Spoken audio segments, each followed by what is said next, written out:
quite a bit of filming to do today.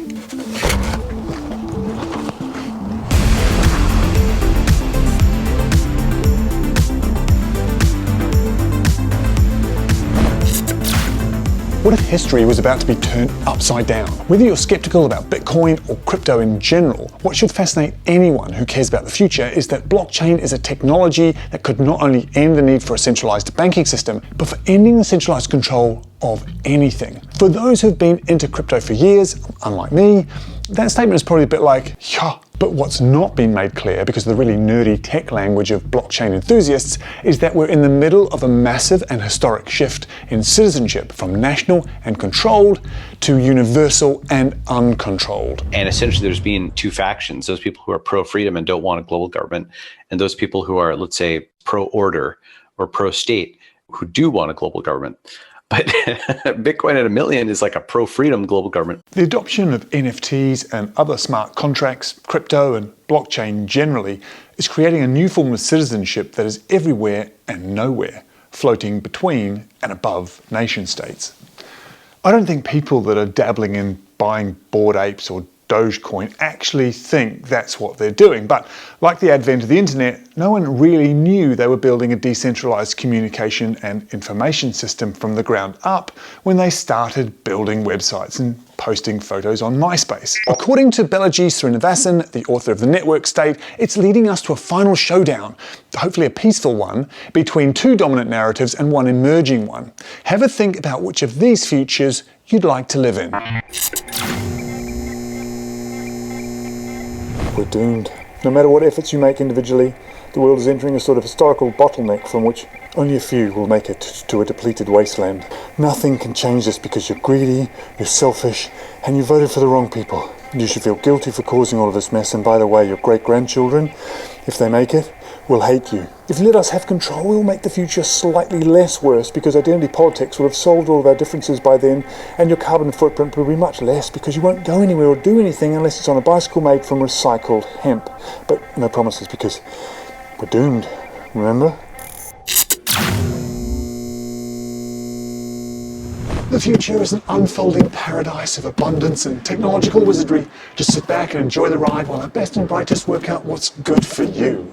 You won't even notice we're in control because it'll be so much fun. There'll be no taxes and everyone will be totally free and autonomous and able to move anywhere on the planet except those of us who are slightly more free than others.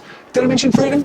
Rubbish collections, street lighting, sewage systems, and an army to protect that freedom and autonomy will of course be paid for somehow through advertising somewhere.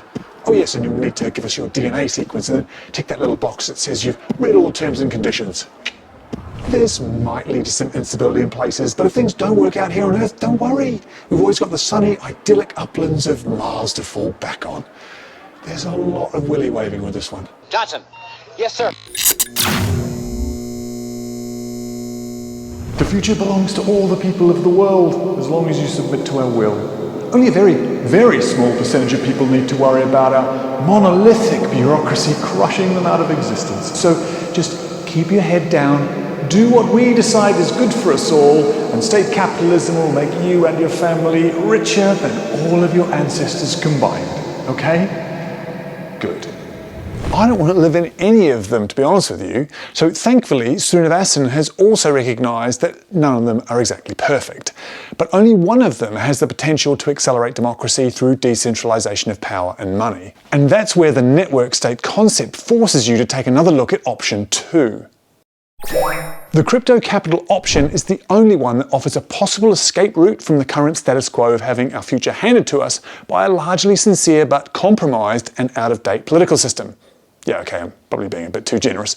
That's because it's the only one that talks confidently about freedom and wants to spread it globally. Freedom won't solve a species-level problem like climate change on its own, but it at least speaks to everyone universally and doesn't induce either mass guilt or mass fear. Forget the bleating and the book-waving of people who claim to be left or right, telling you the end is nigh. If you're still attached to either of those terms, it really must feel like the world is falling apart. The way I see it, it's not the world that's falling apart, just the compromised Jenga stack of ideas that has kept the central control narrative standing. Whether it's left or right, you've still got a centralized form of control, centered almost entirely on the personality of a chosen leader. You hardly even need to have policies anymore, since election cycles are pretty much a pantomime about who is the least worst person. I believe we're witnessing the birth of a new digital nation that currently has no borders, no flag, no constitution, and no passports, and it may never have any of those things in the formal sense. But it has a currency with a larger market cap than the Russian ruble and growing, and it has citizens that are voting with their wallets to join it in larger numbers every day. Soon, Srinivasan argues, we could choose to vote with more than our wallets. I can feel your skepticism. It's just crypto speculation. But if you think currency is where this all ends with a few bankers out of business, you've forgotten the lessons of the printing press. Do you remember the printing press, that late medieval invention that just put a few monks out of the business of handwriting Bibles, and then everything went back to exactly as it was before?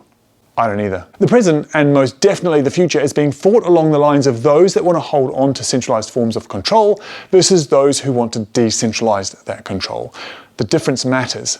It was the choice between the one-way conversation that is TV channels, newspapers, and publishing versus the two-way explosion of information sharing that is the internet. The printing press accelerated the Reformation and reduced the influence of a religious order that has stifled scientific progress since the fall of the Roman Empire.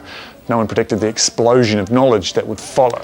And no one predicted that Tim Berners-Lee's creation of the hyperlink and the web would take the internet from an obscure file-sharing curiosity created by US defense research to the backbone of communications for nearly 5 billion people within one generation. What's coming next will be bigger than both, not because it will replace how we do everything — the church still exists after the printing press and Bibles can be found online, I'm pretty sure — but because blockchain tools will offer regular people like you and me a possible exit from nation states and corporate structures in places where they make life too hard to deal with them, or they're simply not being accountable to the people they serve. Notice I said a possible exit, because just the threat of losing taxpayers and customers to the blockchain or network nation will compel massive change in both corporate and state behaviour.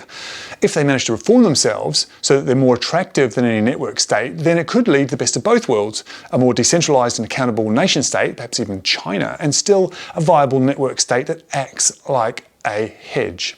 It's as if the internet gave the world a brain with billions of autonomous cells that can all connect with each other instantaneously. Now blockchain is asking this brain, what do you want to say and what do you want to do with this gift? Because that's what it is. A lot of the anger in the world today is down to a lack of agency. And if there was an ability to vote for something more meaningful than the voice on a continual basis rather than once every few years, you might find people use it rather than ranting pointlessly at their Twitter feed or at the TV news. My concerns are simple and I think obvious. A network state could be attractive to like-minded people in a way that nation states never could. It's easy to see a new meritocratic elite emerging in a network state that exists almost purely to pay zero tax to any geographical state ever. Equally, network states could align on ethnic or racial identities, or even just on gaming. The point is, geographical nation states, for all their faults, do include a healthy mixing of very different worldviews. I'm aware how far-fetched all that sounds right now. I don't expect we'll be waking up beneath a Bitcoin-spangled banner anytime soon. Nonetheless, a start has already been made by people a lot smarter than me. As well as Srinivasan's network state concept, I'll be exploring other pioneers like Proof of Humanity, Bright ID, and IDENA that have begun this process, with varying levels of success and what you can do to join in. In return, registered humans get a crypto reward for as long as they are in the registry. As the networks prove themselves, the next step will be to use them in a form of e-democracy, either direct, liquid, or quadratic voting. My last thoughts on this. You might be thinking that no national governments will allow a network state to exist, and the answer to that is, why ask them? You might also be thinking, what right do I have to endorse any of this? Absolutely none. I'm not qualified at all to comment. I'm not a computer scientist or a professor or a constitutional lawyer. I'm just some random guy on the internet. And that's kind of the point. It's time for regular people like you and me to just declare ourselves network citizens and start building a world brain that will eventually have enough legitimacy to decide on issues that nation states cannot and should not decide on. How do you picture this happening? Or will it ever happen? Here's a hint. It's already happening. Let me know in the comments and think of a subscription to this channel as a vote for this idea. It's not, but it'll help to share it. Now watch this video on why tax should be tiny, like really small, but compulsory and automatic. And remember, the future is the only place we're all heading at the same time. Let's make it good for everyone.